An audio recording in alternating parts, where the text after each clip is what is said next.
অঙ্গ সংগঠনের সবাইকে আসসালামু আলাইকুম।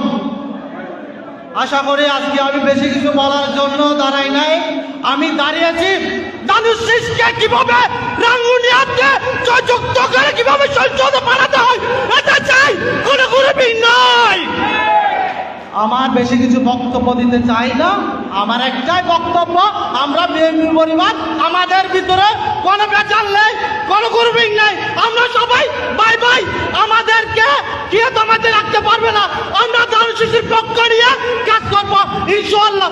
বাংলাদেশ জিন্দাবাদ, রাঙ্গুনিয়া উপজেলা ছাত্র দল জিন্দাবাদ, শহীদ জিয়া, উমর হক, কালাল জিয়া সুস্থ হোক, তারেক রহমান জিন্দাবাদ, টেক ব্যাক বাংলাদেশ। এখন আপনাদের সামনে বক্তব্য রাখবেন আমাদের চট্টগ্রামপুরের বিশিষ্ট আইনজীবী, রাঙ্গুনিয়া উপজেলা লীগের এক কমিটির